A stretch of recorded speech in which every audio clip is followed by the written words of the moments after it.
In the late 1950s, BMW stood at the edge of extinction.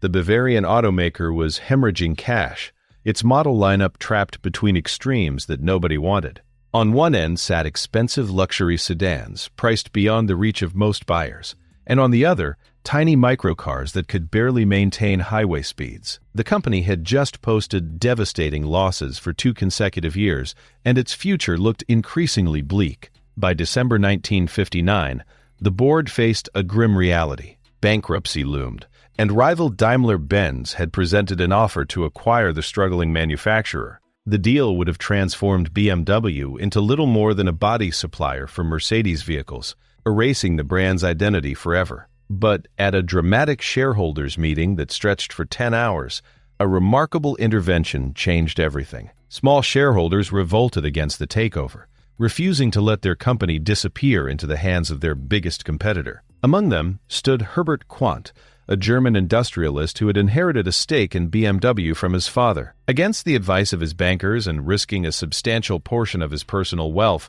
Quandt made a bold decision. He increased his ownership in BMW to nearly 50%, betting everything on a company most experts considered finished. The gamble seemed reckless, but Quandt saw something others missed.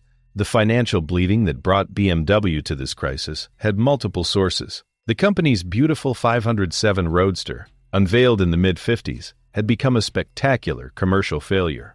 Designed to compete with Mercedes sports cars, the 507 featured stunning lines and attracted celebrity owners like Elvis Presley, but beauty couldn't save it from economic reality.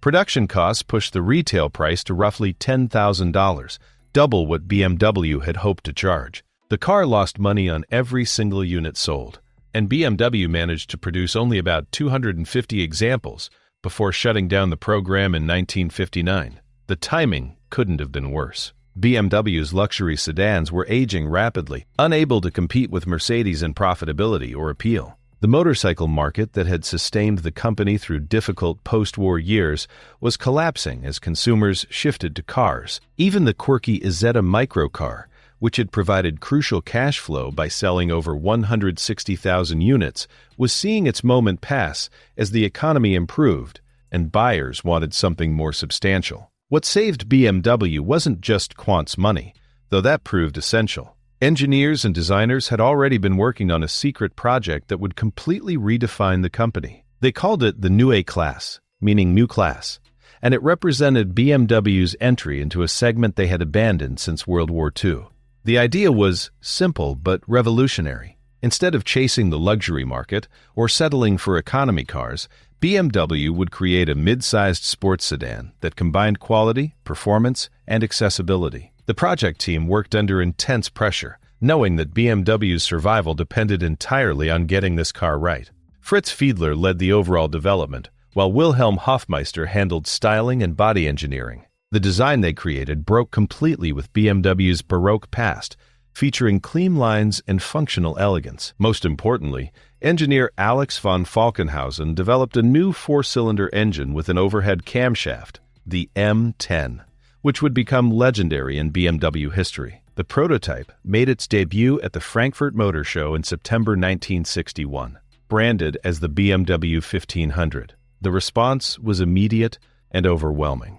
Journalists had to queue for 30 minutes just to get close to the car, and the specialized automotive press praised everything from the commanding driving position to the spacious trunk. Order books filled rapidly, with roughly 25,000 pre-orders secured by early 1962. The 1500 went into regular production in October 1962, priced at 9,500 Deutschmarks. This positioned it perfectly for Germany's growing middle class, which was experiencing unprecedented economic prosperity. The car delivered 80 horsepower from its 1.5-liter engine, enough to reach 60 miles per hour in about 15 seconds and achieve a top speed of 94 miles per hour. By contemporary standards, this performance felt genuinely quick, especially compared to competitors like the Ford Taunus, which produced 25 horsepower less. The financial turnaround came swiftly and decisively. In 1962, BMW broke even, with turnover reaching 294 million Deutschmarks. The following year, sales exploded by 47% to 433 million Deutschmarks. and BMW paid dividends to shareholders for the first time in 2,000 years. The new E-Klasse had accomplished exactly what Quandt and the engineers had hoped.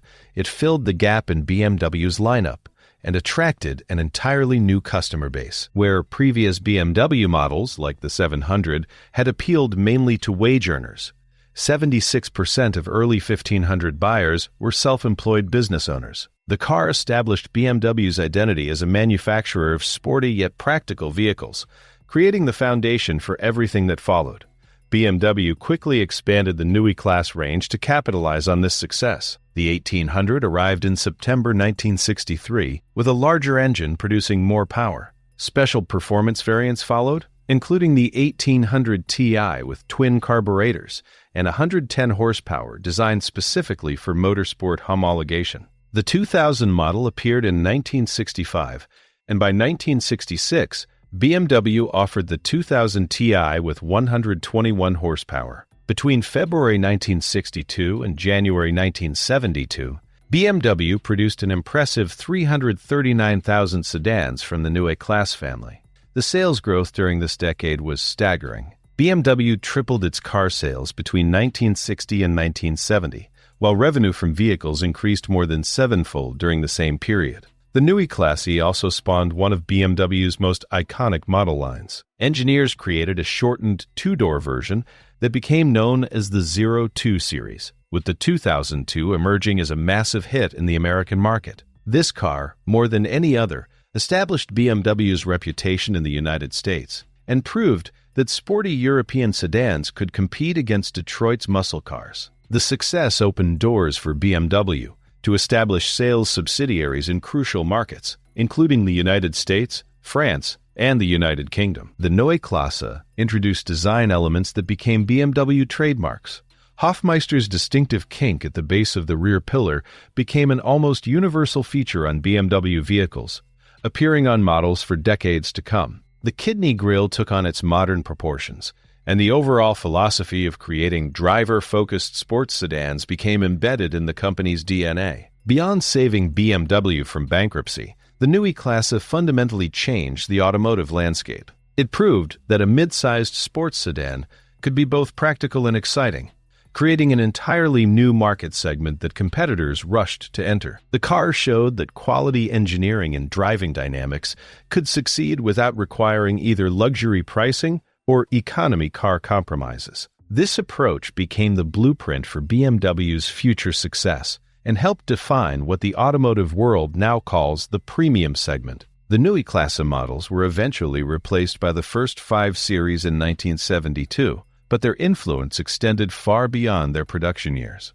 They established the template for every BMW sedan that followed, from the 3 Series to the 7 Series. The focus on balanced handling, responsive engines, and driver engagement became non-negotiable elements of BMW's brand identity. Herbert Quandt's decision to save BMW rather than let it be absorbed by Daimler-Benz stands as one of the most consequential moments in automotive history. His willingness to risk his fortune on a struggling company enabled BMW to survive long enough to prove what it could become. Without that intervention and the new E-Klasse that followed, the automotive landscape would look completely different today. BMW transformed from a manufacturer on the brink of collapse into one of the world's most successful premium automakers, and the new E-Klasse made it all possible. The story of BMW's reinvention demonstrates how a combination of financial courage, engineering excellence, and strategic vision can rescue even the most desperate situations. Today,